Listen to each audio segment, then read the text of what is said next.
Почитувани во изминативе недели, повеќе релевантни меѓународни организации во своите извештаи за Македонија констатира назадување во сите клучни области. Лондонски економист ја смести земјава на дното според индексот на мизерија. Freedom House го нотира најголемиот пад на слободата на медиумите во земјава. А лошата состојба во оваа сфера потврдија и Репортери без граници.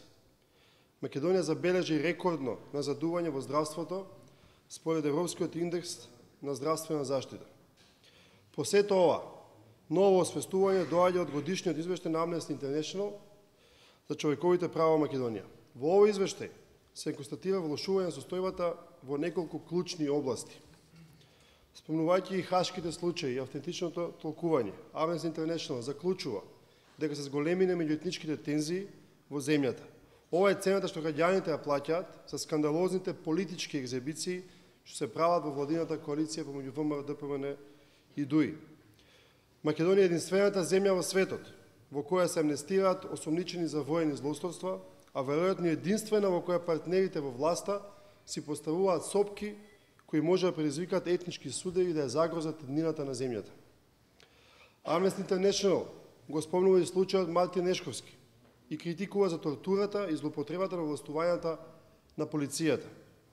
Во исто време се констатира дека обвинителите не успеваат ефективно да ги проверат ваквите наводи. Дополнително извештајот нотира дека народниот правобранител нема авторитет и ресурси да ги заштитува граѓаните во случаите на тортура. Да го прифатеше власта недавнешниот предлог на СДСМ за полициски омбудсман, со кој ќе се обезбедеше независен орган за надворешна контрола на полицијата, овој дел од извештајот немаше биде толку негативен за Македонија. Кај слободата на изразувањето, Amnesty International ги бележи сите девијации на власта со кои таа ја влошува состојбата во Македонија. Владината контрола на медиумите, преку директни закани и контрола на пазарот на реклами, големиот број тужби за клевета кон новинарите, преземањето на контролата врз Советот за радиодифузија. Почитувани истите овие заклучоци, неколку часови подоцна, беа објавени во годишниот извештај на State Departmentот за човекови права. Но и Amnesty International и State Department само го констатираат она кое граѓаните секојдневно го чувствуваат и многу добро го знаат. А ние, како опозиција, неколку пати сме го потенцирале.